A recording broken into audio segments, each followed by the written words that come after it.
Hey, everybody. Thanks for having us back. I'm here again with Jackie, Dr. Tomsic, and Yes, from Cleveland. Sorry about the Cavs. I know you're a big fan.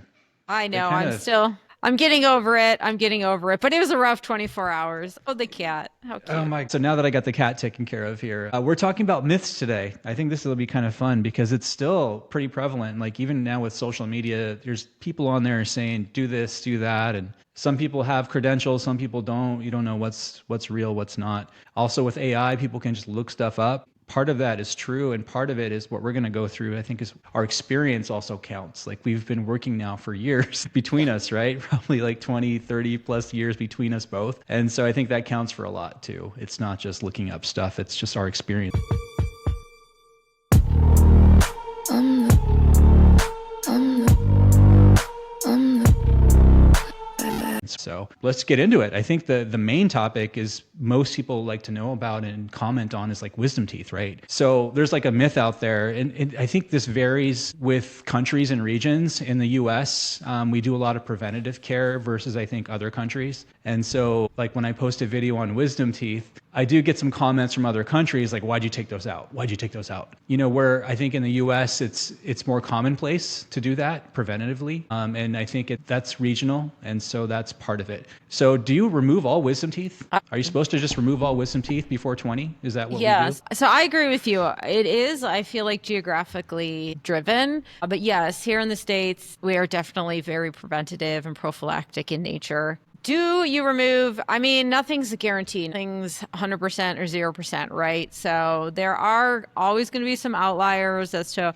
why I'm not going to remove wisdom teeth in a healthy 20-year-old. However, I would say for the majority of people, I'm probably going to recommend removal of wisdom teeth, especially if you're in that what I call my sweet spot of 15 to 25 years old. I have a tinier sweet spot.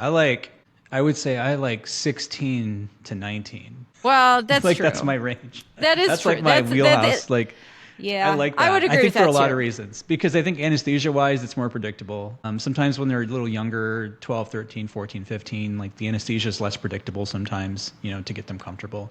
So I think for a lot of reasons, but everyone is different. I mean, 10 oral surgeons are going to take teeth out 10 different ways. You know, Oh, it's for not sure. even between Yeah. me and my four partners. It's like we all do it differently. So that varies quite widely. Same thing with sedation protocols, all that stuff. So I think the myth is, yeah, everyone should get their wisdom teeth out. I'm going to say no because I mean, most people, we still recommend, I think for most people, yes, probably get your wisdom teeth out. But it's not 100%. Like if they're in occlusion or if, you know, there's no pathology and you look at their jaw and they might have room there, I think that's reasonable to leave them. Obviously if they're in function and inclusion and hygiene's good, I mean, why, in my opinion, why wouldn't you leave them there? It's just because most people don't have room for these teeth anymore. We're not chewing on, you know, trees and stuff anymore. We don't need all that real estate back there. And a lot of people don't have the space anymore. Like when you look at these old jaws that they dig up, these fossils and things, people have room They're for all their teeth. There's huge. hardly any Yeah. impacted teeth in those jaws because their diet was completely different. You know, there's no like Trader Joe's pancake mix back then. You know, there's like rocks and sticks and stuff and bones. So I think that's part of it. So yeah, I think the myth is remove all wisdom teeth. I'm going to say no because some people obviously, yeah, they live with their wisdom teeth just fine. A lot of people don't though. And that's the thing. And I think a lot of people from when they come from different countries and they immigrate to the U.S. and now they're, you know, their dentist is like, oh, you got to get that wisdom tooth out because there's caries between the second molar now and that wisdom tooth. They're showing up in their 30s and 40s, you know, for wisdom teeth removal, and it's a bigger deal at that point. So Yeah, and I think maybe the better way to look at it is everybody should be evaluated for wisdom teeth removal. Ideally, the younger, the better. I guess if I was going to put a more definitive stance on it, that's what I would say. And definitely agree there's some instances that, you know, they're not gonna, I'm not going to recommend removal. You made a point, what you were talking about, like something that I always try to look at is patients who have undergone orthodontics, so they had or serial premolar extractions. A lot of those patients still get referred from their general dentist for wisdom teeth removal, and I'm usually able to spot it on the X-ray. But then usually that's why we always look at X-rays and we look at the mouth, because sometimes you look in the mouth, you're like, huh, why is this? And then you realize that the premolars are missing and really those function now as second molars. So there's a lot of those that I'm going to right. say no because they've already lost serial premolars, which is a whole nother debate that you could have. Does that procedure give you a little anxiety sometimes? Take out these 4 premolars and you're like double checking and triple checking the numbers. Oh, it gives me extreme anxiety. I absolutely hate it. I hate check this it too like when you're trying to make sure. Yeah. I Like absolutely hate it. 50 And then times sometimes you're like, you're in there just rechecking it right before you start. You make a little incision. You're like, let me check that again, make sure. Okay, yeah, that's right. oh, I mean, I have the referral like, taped to my nose. And then also I had one recently, which was awful. He had like referral for 2 first premolars and 2 second premolars. Those are the worst. I haven't had those in a while. Oh, when they're mixed. They're mixed. That drove me nuts. I was like, oh my God. But yeah. I had some cases last week with like primary teeth and mesiodens and like an impacted supernumerary. And in addition to that, and just making sure I'm taking out the right teeth was like a little stressful. But yeah, that definitely happens. So I think the reasons we generally take out wisdom teeth in the States is, pathology obviously is a reason, right? Cysts, things like that. Infections, periodontal issues can develop. A risk of future disease is the main one, because a lot of times we're taking them out before they're symptomatic. And because it's easier to do, it's easier to heal. That's really the reason why. Orthodontics is another one. I think the Amos paper did mention that a little bit, but it's generally not considered the main reason. But to be honest with you, it's a lot of referrals for that. Like, oh, I don't want them to mess up my braces, my braces did. We get a lot of that. So it's kind of like a soft reason, but it's a really big reason why we still do it. Yeah, it's a big reason. It's a soft reason, but I think it's a useful reason because for whatever reason, our patients tend to understand and like buy into that reason more than perhaps like, oh, you could develop a cyst in 15 years, or you can develop decay on the distal of the second molar. It's hard to clean. You have cavities, well, I have cavities, but they're not bothering me. Yeah, because they've generally probably already been in braces and it's a lot of appointments, it's brackets falling off, putting them back on, it's retainers. It's like traumatizing, it's like, all right, I don't want to go through that again. Let's get them out. I think that's in the US for sure, that's a big deal, my opinion. So it's a soft reason, but I use it. I will use it. Yeah. And then there's a common myth like, oh, why would I remove them? They don't bother me.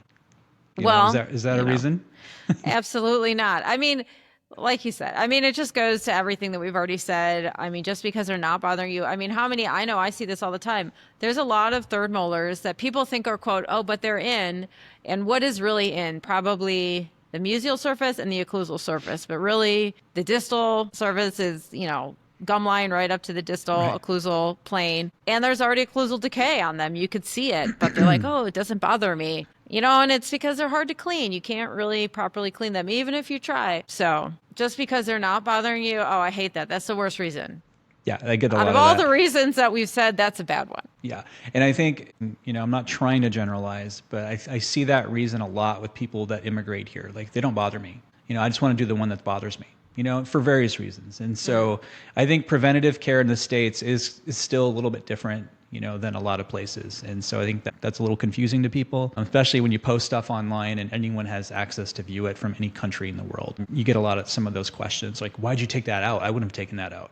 Or why'd you extract that? That could be restored. You get a lot of those. I'm like, it's been referred by the endodontist, by the general dentist. I don't get into any of that because it's not a diagnosis kind of thing. It's just, this is the treatment. This is how we do it, basically. But that's basically, how I feel. Now, do wisdom teeth move other teeth? Is that a myth? Or is that hard to know? Yeah, I think there's a lot of debate on that topic. Yeah. Don't you? Yeah. Yeah, I think so too. I don't think there's definitive. I think it makes sense that they can do that because of some of the way that they're angled. And you see some of those uppers that when they tuck themselves, the upper wisdom teeth, when they tuck themselves really into those back of those second molars, and you see the second molar kick out distally, that definitely happens. It opens up that contact space between this, the other molars, and I've seen that quite a bit. And because they're up so high, they're kind of pushing on the apex of that second molar root, and it just kicks that molar out a little bit. Yeah. So that definitely happens. I know they block other teeth. I've had to go in early on 12-year-olds to remove them. Oh yeah. When they're just little tooth buds because they're blocking out a second molar that didn't come up. Right. And so that definitely happens. And to your point, and to that situation, those are situations too where I may not remove all 4 at the same time. No, like the bad one that's messing things up, and come back later for the other 3. That totally makes sense. Yeah, that's a good reason. Yeah. I think another topic that people have a lot of questions on, and I think there's a lot of misinformation, because I've even heard some of our staff through the years, kind of give patients the wrong information on these things. So I think in our country, the US, in a lot of countries also, bone grafts are pretty common. And what I mean by that is you take a tooth out, you do some sort of socket preservation, guided bone regeneration, anything, right? Put allograft or something back in the socket to help promote bone growth. And so I think patients and even staff and other people still think that the bone grafts grow. So when you put a bone graft in, does the bone graft grow? Is that a myth? I would say, yes, that's a myth. The bone graft does not grow. No, bone graft doesn't grow. Yes. It promotes bony healing. The way I describe it to patients is it's kind of like a good scaffold, and it promotes better regeneration of your bone's own like stem cells and bone cells. And it also kind of like holds space and holds structure better than if we just leave a huge hole. Yes, so you're right. So bone grafts don't grow. So that's a myth. It's a bone graft. People think it grows. Like, I'm going to have someone's bone in me forever. Like, not necessarily. So the way the bone grafts work, essentially, you're right. It's a scaffold. You put it in, it helps maintain space so that it doesn't collapse as much as nothing. You can take a tooth out, do nothing, and come back later and, in a lot of cases, still place a dental implant. What we're doing is basically hopefully preserving the bone a little bit better. So maybe instead of an 8mm implant, you can get a 10mm implant in and increase that surface area that the osseointegration happens by like 14% or more, right? Or whatever it is. What you're hoping for is to get a little bit more volume for aesthetic areas, make sure the gum tissue matches the adjacent teeth, and also maybe hopefully getting a better, longer or wider fixture in there. That's what we're doing it for generally. I mean, you can even bone graft for bridges so that middle pontic area is more uniform. Like, that's not uncommon. Because sometimes when you take a tooth out, you get that dip between the teeth, and they have to, when they make the bridge, that pontic has to be extra long to compensate for that drop. And that's a food trap for a lot of people too. And it's annoying to have to pick food out from under there. So if you have a graft there, maybe that line between the teeth is more straight and it's more hygienic for them. So there's a lot of reasons to do it. And so you're right. The bone grafts don't grow. It's a scaffold. The plan is, or the hope is, that it preserves the space better so you don't get that soft tissue ingrowth and, and you have that volume maintained better. That's essentially what it does, right? I mean, I think that's something that, I have grown as a surgeon through my practice, is understanding that bone grafting in a socket, or socket preservation that we normally call it, is not just for bone or hard tissue. It's also for soft tissues while we're doing it. Like you said, the tissue follows the bone, right? So it's right. Both. So it's like holding it up so that tissue doesn't like sink down, and then you have like a band of like keratinized tissue that's like 4 millimeters thick before you even get to your bone, and then like your implant is that much more sunk from the emergence profile, contour, contact area, all those things that we like to say as surgeons maybe we don't pay attention to, but we need to respect. I've definitely started to respect it more. So yeah, for sure. And I agree with you too with bone grafting. It's most commonly, obviously, most of us are going to use it commonly for sites that we're going to place implants in, but it can also be very beneficial for sites that bridges are going to go into for, especially in the anterior zone, for aesthetics. Yeah, I agree with that. The basic stages of socket healing, since we're on the topic of like socket healing, there's a clot that forms, right, the first day or so, right? You get inflammation on the first couple days, and then granulation tissue like the first week. Right. And then you start forming that bone after that. So after about the first week or so, you're getting that immature kind of woven bone. And then over the next few weeks to months, you get that mature lamellar bone. And that's basically the path of socket healing. The bone graft, hopefully what it's doing is kind of allowing that to stay there, and you maybe get more bone growth over time, and you kind of maintain that space better is essentially what we're trying to do. And since we're on bone grafts, have you ever gone in, like bone grafts aren't 100%. I mean, I was reading up on it, and like they say like 90% of the time grafts are, effective, but it's still very vague. Like, what does effective mean? I've gone in even on bone grafts before. I'm like, oh, it's still mushy. Like, that happens, and like, what do you think that reason is? Usually it's like it's just infection, trauma, the membrane moved or whatever you're doing. It's just something happened in there. There's patient factors too, obviously. I think it's multifactorial. For sure. Yeah, it's also frustrating. Yeah. It's frustrating. I think, at least in my experience, the area of the mouth I'm grafting also determines that a lot. Like, as we all know, the posterior maxilla, I feel like I've seen that a lot up there because the bone is already so soft. And then you put it up there, and which is kind of counterintuitive because there's more vascularity in the maxilla than the mandible, but it's just kind of like it's surrounded by mush, so it just becomes mush, I guess. I don't know. Right. And I attended a lecture a few weeks ago, and these surgeons were from Italy, and none of them did grafting on patients who smoked. Like, they were really strict about it. They feel that strongly that affects it so much. And I think, honestly, there's a lot of people here that smoke or vape. Yeah, they do it. We can tell them it could affect your outcome, pain, even things like that. But I don't think we hit it home as much as it should be. Like, it's a big deal. I think that does really affect things. I mean, I think probably, again, like we started off, things are very geographically driven. Like, probably that's a very common place. Like, they'll go to another office down the road and they're going to tell them the same thing. Whereas here in the US, if we tell them that, they're going to go to another office down the road. They'll be like, yeah, no problem. We'll put it in there. Yeah, I know. What that person doesn't know what they're talking about, So I think part of it, unfortunately, probably has to do with like market, supply and demand, competition. Right. And also in Italy, I know they don't use like PRF. That's not allowed there. I didn't know that. I didn't know that. Yeah, they're not. They don't have that. I don't know the haven't politics or what, but yeah, they don't have it. Italy's my motherland, so that's where, kind of. Yeah, if anyone's commenting on why, or anyone knows, let us know why. I haven't looked it up. I would love to know. But I know that's a common thing. Yeah. So I was like, why don't you guys use PRF? Oh, maybe they just mix wine with it. That's it. I don't know what it is. Yeah. But so again, on the subject of sockets, like if you smoke, you're going to get a dry socket. Does everyone get a dry socket if they smoke? No. What and everybody who doesn't smoke, unfortunately, doesn't not get a dry socket. Yeah. Right? What about women get dry sockets more than men? Is that a myth? I don't think that's a myth. I think that's pretty, I mean, literature, hormones, different reasons. I don't know. It's like one of those probably things that there's no like definitive reason. No one knows really why. But if you look at studies over time, majority is going to be female. Estrogen on everything. Blame estrogen. Yeah, I guess, it does a lot of stuff. Yeah, we know there's a risk with smoking and vaping and negative pressure. What I mean by that is like straws or your Stanley Cup or whatever you got going on over there. The Stanley Cup. Oh yeah, you don't see a lot of Stanleys anymore ever since that TikTok with all the lead in it came out. Like I don't see people rocking the Stanleys as much, but that was a thing for a while, right? People had like 10 of them, like different colors or whatever. Oh my God, I was like, this is how bad I am. I'm like, who's Stanley? I'm like, did I see him recently? You know what I'm talking about, right? The thermos with the, okay. I know now, but when it first came out. So you never had one?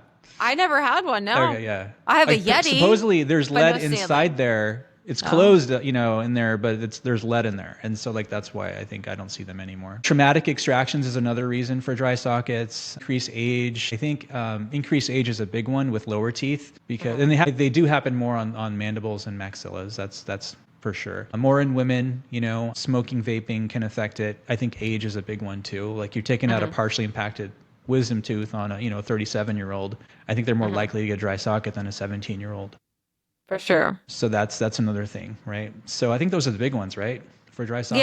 Yeah, for sure. Those are the two, biggest ones. And there's measures. I don't know. I looked at some literature. They said there are some prophylactic measures. I've never actually done this, but they did recommend topical tetracycline into the site. Yeah. Or potentially 3 to 5 days of post-operative antibiotics in the high-risk patients, smokers, and those with poor oral hygiene or older. Right. I can't say that I practice that pretty regularly. I feel like if I my antibiotic choices, depending on how difficult it is, if I have to work really hard on it, and if they are older, but even age is less of a factor, kind of like local factors. But yeah, that's another thing. Everyone who gets their teeth out needs an antibiotic. Because I've had some parents so-and-so got an antibiotic when they had their teeth out, but this kid didn't get one prescribed. And you have to explain, or doctor so-and-so prescribes more than another doctor. And why didn't my son get antibiotics? My other son had his wisdom teeth out 3 years ago and he had it. So there's reasons for that. And I think just kind of covering that topic, the risk of infection or post-op issues is higher the longer it takes to take a tooth out, right? So we know surgical time is a big deal. If you can take a tooth out efficiently, in 4 minutes versus 25 minutes for the same tooth, your risk of infection is probably higher in the case that took 25 minutes, right? So if you're taking a tooth out and your time and you're taking extra time, you're drilling more down there, there's more debris, that's a little higher risk, I think, For for sure. post-op infection. So you might say, you know what, I'm going to prescribe an antibiotic in this case just because of those reasons. And so it's case by case in a lot of ways. Also, the patient's hygiene, there's a lot of other factors, other medication, like there's things like that definitely play a role. In the periodontal status of the adjacent teeth or even the tooth you're pulling out, I mean, a lot of wisdom teeth are impacted, so they don't have like pocketing or anything, but pocketing, Right. they're in the distal is second molar. I mean, not only with extractions, with implants, I mean, there's a huge, debate about that, right? About how like residual bacteria in the periodontal pockets can lead to implant failure, implant loss, or infection postoperatively. So that's like a huge thing as well. Yeah. There's so much with that. And there's more studies on implant failures. There's a fun one I just read. Actually, this issue of the Journal of Oral, it says antidepressants can cause implants to fail. Oh, that And is interesting. You mentioned this yeah. to me when we were preparing for this. So I'm interested to hear about this. I haven't read that article yet. I don't know, but I did research. There are other articles about it, and I think more stuff is coming out. But SSRIs are the most popular type of antidepressants, and there's literature coming out saying that people on these medications have a higher risk of implant failure, and they're finding it out a lot of times by retrospective studies that meet the criteria. So I think knowing that and knowing going forward, there might be more studies like prospective going forward, but that's a big deal. Like a lot of people are on these medications, right? And Did I they think just happen to talking to say, patients about it from the beginning is helpful. did the studies mention like, is it just a specific antidepressant like SSRI or the number of because some people, I mean, I have a lot of patients, I'm sure you do too, that are on multiple like antidepressants of different classes. Yeah. Did that have an effect on it at all? I saw the abstract. This article just came out by Dr. Block. He's been around forever. Oh, okay. He was lecturing and doing all these studies when I was a resident, and he's still doing it. Good for him. But that's just out in this May issue of our journal, the Journal of Oral Surgery, Oral Maxillofacial Surgery. So that'll be out this month in this journal. But there's other studies on it, before that. But it's also confirming that that's a thing. So I think that's interesting because I think it's a interesting. talking point going forward in consults. And I think I'm Sure. going to mention it. I think it also covers your butt if something doesn't go right. Like, yeah, it's set. It's your medication. Sorry. Almost like bisphosphonates now. Like it's a huge deal. Like, you get so many referrals. Patient took Zometa like 10 years ago and they referred an easy extraction to you because no one wants to deal with it. Yeah. Or Fosamax. I think a lot of that though too has to do with understanding the medications. I think, which is fine. I mean, as oral surgeons, we're pretty well versed in that.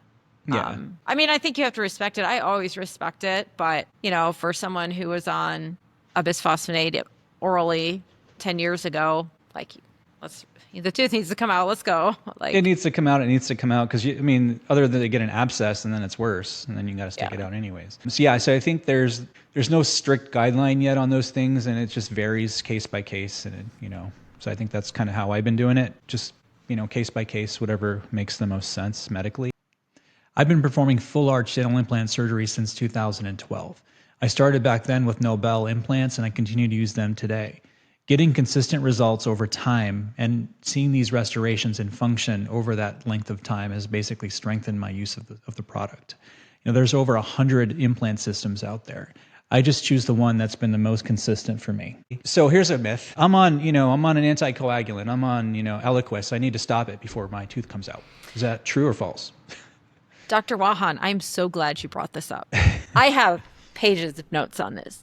No, this is like one of my people still do it. And people still do it. Yeah. Dentists still tell them to do that. And then patients even do it themselves. Yes, patients. I had a patient do it themselves. I had a patient, and a lot of the times they won't believe us because we're just dentists, or they're dentists because they're dentists. If their cardiologist says it, they'll believe it. I had a patient recently who was like, yeah, my cardiologist told me I should not stop it, but I did. I was like, oh no. Don't do that. I mean, the risks are low, but for me, it's not something that I want to risk. I mean, it's not worth it. No, their stroke and MI risk goes up, especially the longer they're off of it. Like, let's say they stop it the week before. That's the highest risk. 7 days or so is the highest risk of your stroke and MI risk after stopping something like that, depending on, what you're on it for. But usually people are on it for fibrillation or clots and things. And so that, that's not good generally. I never stop it. I rarely stop it unless it's a full mouth extraction or something like that, like a lot of teeth, something like that. I don't even stop it for that. Well, maybe I may change. Yeah, so Do since we're you? on the topic, I was going to ask you, do a hemostatic dressing code for all your anticoagulant patients? No, but I guess You I know, there's a code for should. that. You can code and bill for Oh, that. I code, yeah, I guess yes. What am I talking about? Gel foam, like I'll do you like there's a hemostatic for my gel foam, Yes. yeah, I'll use that code, yeah. Yeah, yeah. So I mean, that makes sense because you're using things like that to do that. I typically take teeth out if the INR is less than 3.5. I've been okay with that. Well, that's good. I My cutoff's like for 3. warfarin, yeah. Well, I'm like that's 3.5. I never stop it. And we always use tranexamic acid. We can actually mix it in the office now, which is nice. I mean, we still give a list out to compounding pharmacies, and we have so in our area, what we've done is we've like located all the compounding pharmacies, and we have a list with their name, phone numbers, and contact information that can make the rinse for them if they want to go to a pharmacy and get that rinse made. And tranexamic acid is just a clotting agent that we can use topically. And now we can make it in the office, and we just sell it through the office, which is so convenient because it's like $60 or whatever it is we sell it for. We don't make money off of it. It's just to treat patients and they can get the rinse sooner, yeah, or it's they don't have to go to a convenient. pharmacy. Yeah. So that's nice. And we basically just use it on every case, have them take the bottle home, put it in the fridge, and they can use it if they have bleeding. That's what I was going to ask you. So from INR, when do you require them to get an INR within like 24 24 hours. hours? Yeah. 24 hours. Yeah. Yeah.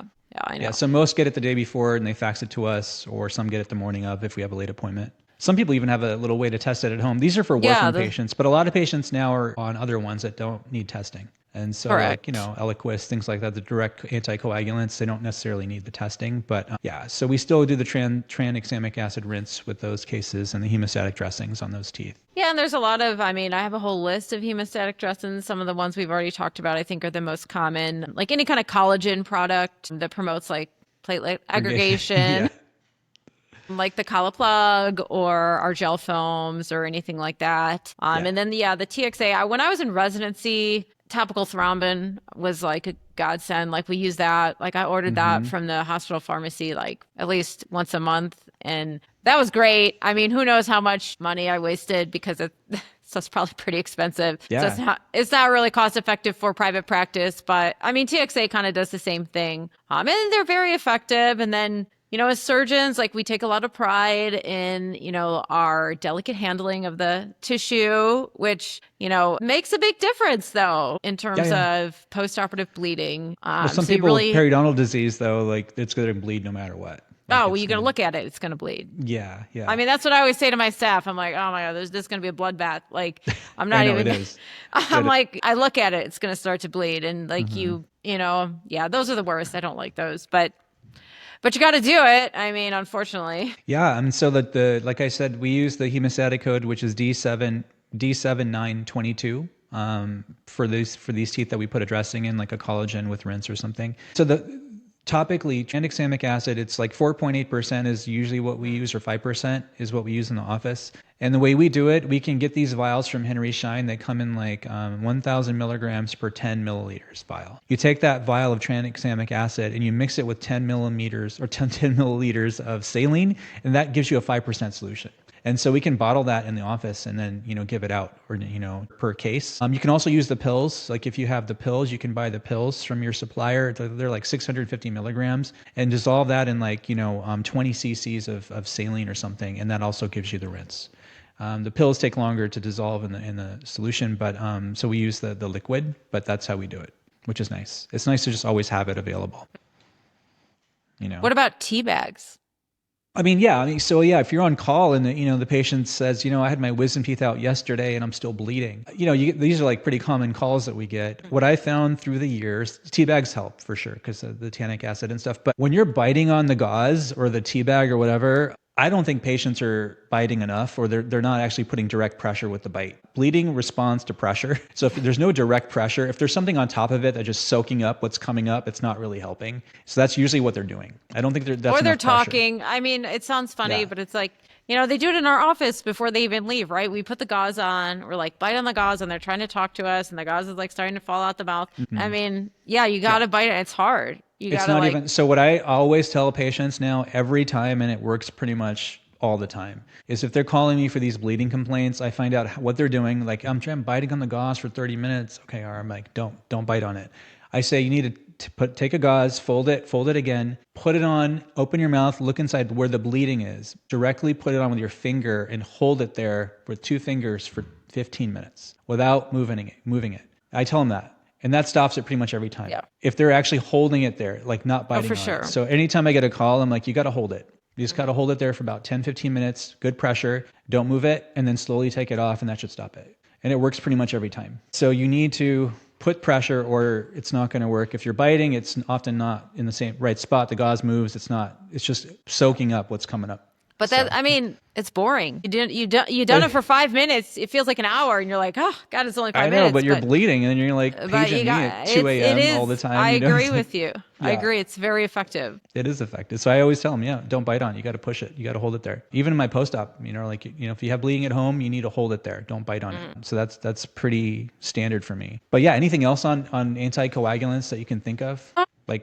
Yeah, well, I did have this paper just to kind of like drive home our point. It was in the Cardiology Research Journal, and it was supported by both cardiology and dentistry. The American Dental Association also supported this viewpoint. And basically it showed that there's no statistically significant difference in post-operative bleeding between groups who interrupted oral coagulation and those who continued it. And this was published way back in 2019. So it's not like it's like new. And JADA even published a paper as far back as 2004 that not supporting routine discontinuation of coagulation. Yeah, I think that's universally accepted pretty much now. It is, but with local management, yeah. Like you said, like there's a lot of people that still recommend it, and they think they're doing us a favor, and it's not a favor. No, I think the local agents we have are helpful, and that's what we've been doing. It seems to work really well. Here's one. Let's see here. Where's a good one here? Over the years, marijuana has become legal in a lot of places, or people just do it anyways, right? Does marijuana cause more anxiety? Because people say a lot of times they use it for anxiety and it helps. In your opinion, in the surgery setting, do you think it causes more anxiety on these patients? I think in the surgery setting, it 100% has the potential to cause more anxiety, for sure. There's been some studies on how it affects sedations. And you're right. Yeah, I do agree with that. And I did an episode with the anesthesiologist I work with, Dr. Pfeiffer, a while back, and we talked about marijuana and things, and it definitely is an issue. And even in our journal, there's been papers and other things I've read in other journals that patients who generally use marijuana, inhale it, or edibles or whatever, they require more sedative medications, more propofol, Versed, fentanyl, whatever we're using. They require more of it. For a reason. The other issue is withdrawal. Like a lot of people will say you got to be off your marijuana like 1 to 3 days before or a week before, whatever your protocol is in your office. The problem is you can go in, if you're using it every day or so, you can get into withdrawals like 1 to 3 days from stopping it. And then you're tachycardic. Like how many patients are tachycardic that smoke? I mean, how can you be like so chill, but you're tachycardic? Like that doesn't make sense to me either. And so there's a lot of that doesn't make sense to me. But yeah, so when you have a patient that, that uses marijuana daily and they go in for sedations, in my experience, and you can look this up on chat or whatever you want to do, but in my experience also, like that's a big deal because it's hard. Either they could be coughing more, airway irritability is a thing, but also hard to sedate. They're more reactive to stimuli that aren't painful. Like you pull their cheek out, that causes like them to hyperventilate sometimes if they're that nervous, or you know what I mean. You've seen it. It's just, for sure. I think it's a big deal, and so I think it is a big deal, and I think it's definitely made our jobs as oral surgeons specifically a lot more challenging on the day to day. And unfortunately, I don't think there's really any real concrete solution. Yeah. It's just, I think the only thing that I could say with confidence is that it's more unpredictable. It is more unpredictable.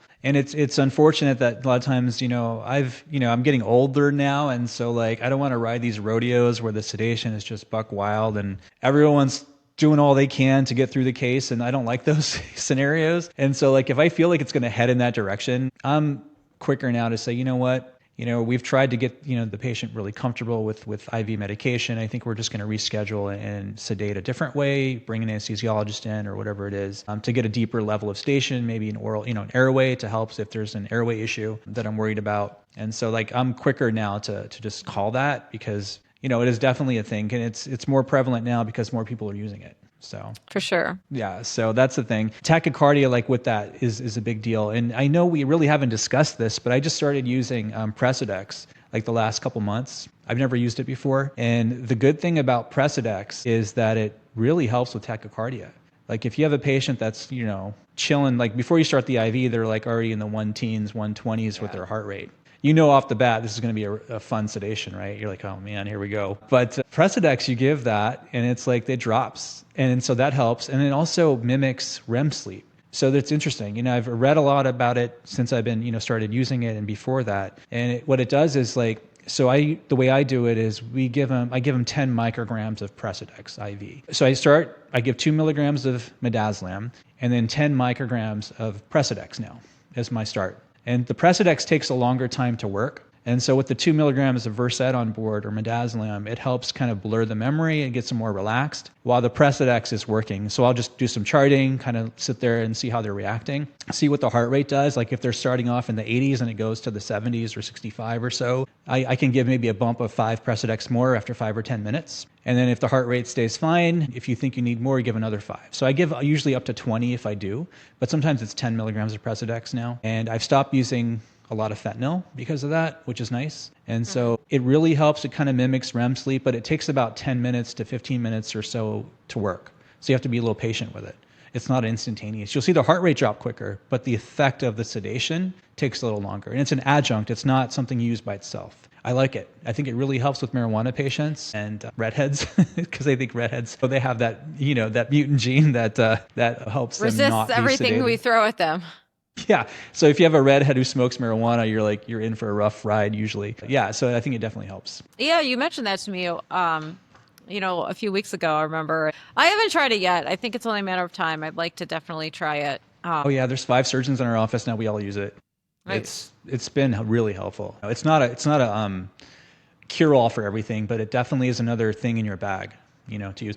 Obviously, if I go in the heart rate of this patient's like you have some runners that their resting heart rate's like in the 50s anyways. Like I'm not going to give Precedex to them, because that's my main thing. No, you're going to give ketamine. That'll get it up. Give ketamine with Precedex. Yeah, like I do that too. So like, yeah. So if their heart rates, if their pulse is like, 70s or up, I feel more comfortable giving it. If they're in the 60s or lower, I don't usually give it. So that's one thing that's the cutoff is the strict contraindication for me is if they're, their pulse rate. But it definitely helps. It's an adjunct. It really helps, I think, for some of these really nervous patients or marijuana patients, it's nice. Yeah, because some people you can't give ketamine because their blood pressure is already too high.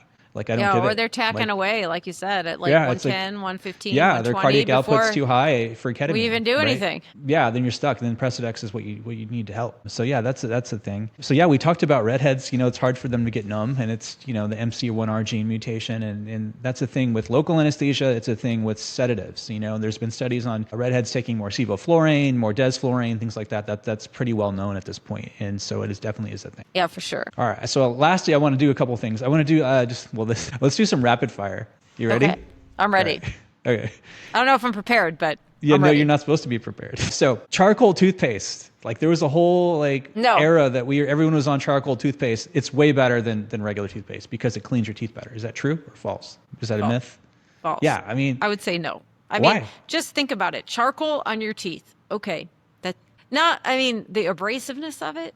Okay, yeah, that's the thing. It's abrasive. Why are you doing that? Yeah, I can see it take away coffee stains. The problem is when you get your teeth cleaned, and you get the Prophy, and at the end they do that Prophy with the the pumice or whatever they're using. Yeah.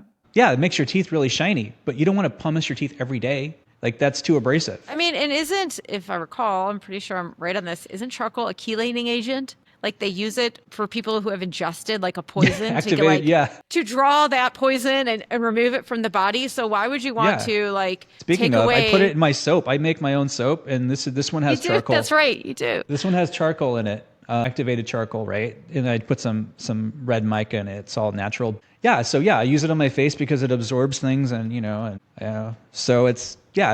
I wouldn't use it on my teeth. And there was a whole trend for a while. Everything was charcoal. They even had this company making charcoal toothbrushes. The bristles were charcoal coated and oh my God. Yeah, it was a big deal. I understand. So I think they put that one, that's a little scary. Charcoal's scary. I have patients that still swish with hydrogen peroxide and all these things. Well, I think that got a resurgence with COVID, right? Don't you think? Maybe. Because I feel like Somebody recommended like that.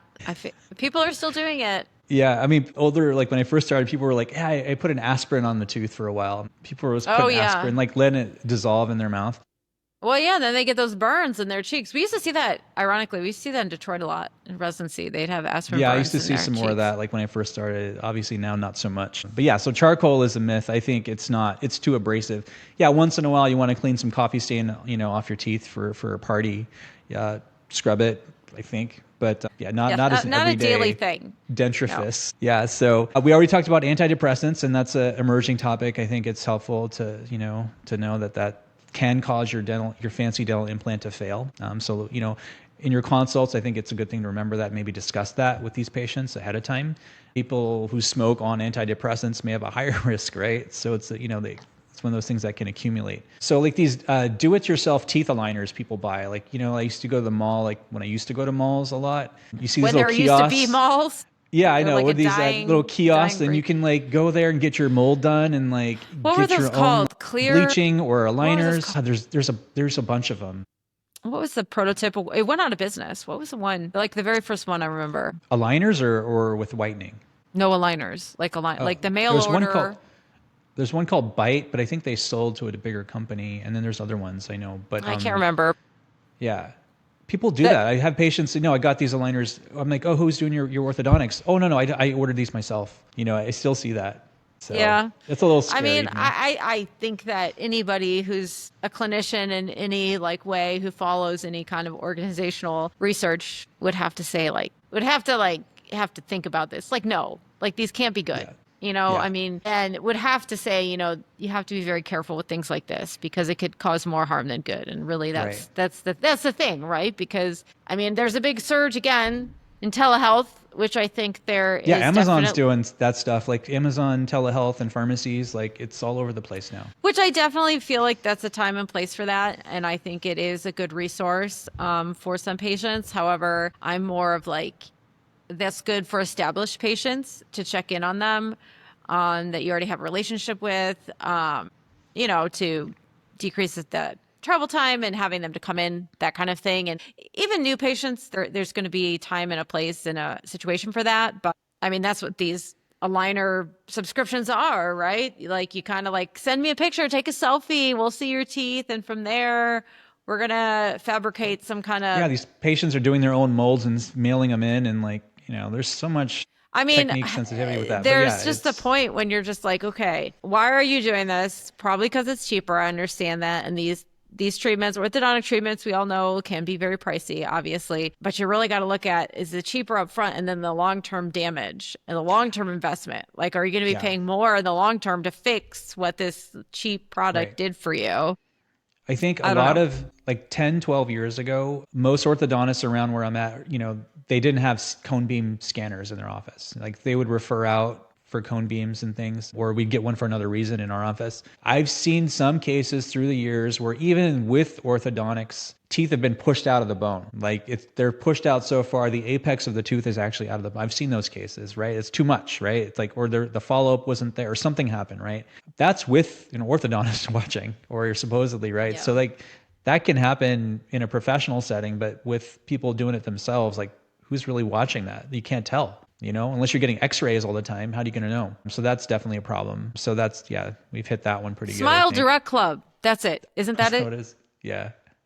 I think they went out of Anything business. that says club on it, sounds shady to me. You don't use the word club in your product. What about this? Like patients say novocaine all the time. Does that bother you? Yes, I was gonna ask you. I have one for you. Do we still use Novocaine? No. No. Yes, He it uses bothers me. Nobody uses novocaine, and They're it's like, my said. dentist uses it. I was like, no, they don't. They just don't correct you. Like, they Yeah, don't use it.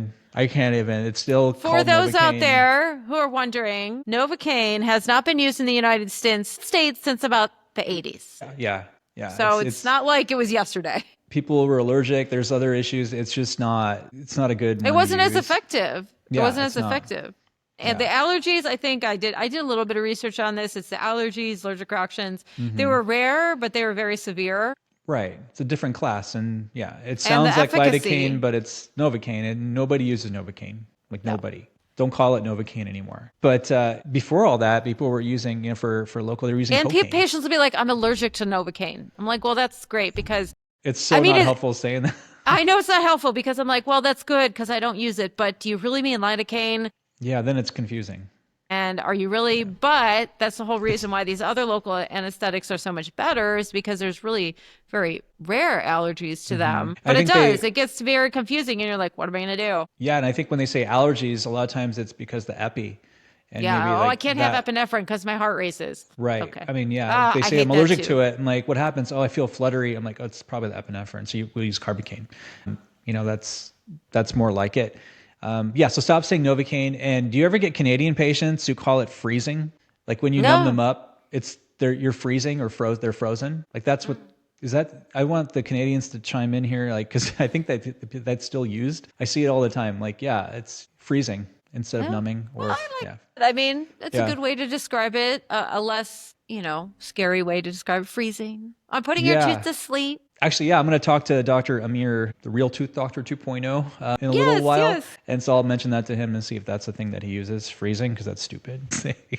But what about this one? Oil pulling. It works pretty well. It works really good for cleaning your teeth instead of flossing. I mean, this is a new thing. I say no. I don't know much about it. Too. Yeah. I don't, because patients have asked me about it. So like, that's usually when I start to look like, because guarantee you, I'm not on TikTok, but I'm sure they found it on TikTok. That's usually like where I found it on TikTok. Oil pulling's been around for a long time. And I think these sorts of things. It's very ancient. Different, like third world, like other things, like I feel like that was a thing. And people still use wood to clean their teeth. Like that was a thing, because it's abrasive enough and you soften it up and you can use some wood, different kinds of wood to clean your teeth. Oil pulling, you got coconut oil. And I've tried it like 10 years ago. Like when people were talking about it, I was like, let me try it. It's really hard to keep squishing that thing around for like 10, 15, 20 minutes. Like that's what's gross. And then you're like done with it. And like sometimes you accidentally swallow it. It's just gross. I mean, I just don't think it's worth, That's a lot of time and energy to oil pull. So I don't think that's useful. And I don't think there's a proven benefit. Like maybe it's very like situational or just like. Just brush and floss. Use the floss sticks. It's way easier than floss. I just was reading, I don't know, there's been a bunch of studies recently about flossing, about how the lack of flossing can increase your risk of Alzheimer's is one that I saw. Really? Yeah, and cancer. I don't know if it's cancer. It was Alzheimer's for sure because they found that like some of the bacteria in the Alzheimer's like plaques, that are very characteristic of Alzheimer's were from like gingival pathogens. Okay. So I was just like, well, you know what? I'm all for flossing. I hate flossing, but I religiously do it at least once a day. And like I just tell patients like, no, you got to do it. Just do it. It's those floss sticks have been helpful too, which is nice. But I had a patient who this is off topic now. She had exposed bone on her torus for a long time, and she had a history of bisphosphonate use. And the surgeons she was seeing didn't want to treat her because it was high risk to debride that and have it get worse. So they were kind of managing it, with Paradex and rounds of antibiotics and not doing debridement on it. And finally, and she sees me for another opinion. I see her a couple times, and we're kind of like talking about it and seeing what we can do. And then I kind of get into her history a little bit better. She's like, yeah, I floss like 3-4 times a day. I'm like, wait. You floss how many times a day? She's like, yeah, 3 or 4. I keep everything clean. I'm like, how do you floss? And she was showing me. I'm like, no. I gave her some floss, like, the string floss. Like, she's like, yeah, I do this. I'm like, oh, whoa. She's pulling that floss across her torus every time, like using the string. Like, I'm like, that you got to stop doing that because this mechanical irritation you're doing all the time is probably causing what you're having. And so I said, you got to use the floss sticks. And I said, just put them in there and go up and down. You're not touching your torus behind it. And a month after doing that thing just started going away and it's gone. Like all that it's because of the trauma. floss. Yeah, because you think these tori in patients on bisphosphonates and things, and they have these spontaneous, areas with bone show and necrosis. It's really important to get a good history and then, ask them how they floss. Like that's a big deal because if they're trying to keep it extra clean, they might be extra vigilant or they're not even paying attention. You put your fingers in there and you're just sawing. Like that floss is hitting the backbone and just causing abrasion every time. And so like, that's a big deal. So every time I get one of those patients, I'm like, how do you clean your teeth? Do you floss? Like, I'm like, how do you do it? Show me, and so like, I think that's a big deal. Just kind of figuring out what's causing this to keep coming back or not getting better. So here's the last one. drink a bunch of pineapple juice and you're not going to have much pain after wisdom teeth. Is that true? I know for sure this is a TikTok one, but I tell patients, I think there's some truth to it. I know we've discussed it. I looked it up. It's the bromelain. Yep. The enzyme, in there, bromelain. Yeah. And it's an anti-inflammatory. So the theory is that the bromelain component in the pineapple juice decreases inflammation, which decreases swelling, infection, and pain afterwards. So which I is usually true, but you need a lot of bromelain. Yeah. I don't think it's like a godsend. I'm like, you drink this, you're not going to be at the club the next day. Like, you're still going to have swelling and recovery. I always tell patients, I'm like, look, nothing to eat or drink for 8 hours before. And I know it's 6, but I always tell patients 8 because I don't trust them. So nothing to eat or drink for 8 hours before. And then afterwards, I'm not going to guarantee you that it's going to decrease your recovery time, but it's not going to hurt it. So you go drink the pineapple juice, but I suggest not doing it with the straw. And that's usually how. Yeah, I mean, if you really want to help, you can take the bromelain supplements at a time, and that would probably be better because you're getting more of the bromelain. And you're not drinking like all that sugar with the pineapple juice to get that much bromelain. So that would be the thing. So I think it's the enzyme is found to be helpful. I've read that for sure. It's just you're not going to get enough of it through pineapple juice. You need for a couple days if you're going to do and that. Like you said, too, the sugar too. That's not good. Sugar, especially drinking sugar. afterwards. You don't want to drink all that acidic stuff either. It's not super comfortable. But I think we hit a lot of the topics. I know I'm going to give this little roll the dough. Forgot to do that in the beginning, but this has been pretty fun. I can't wait to edit this one because it's going to be a lot of fun actually. But I want to thank you for coming out again.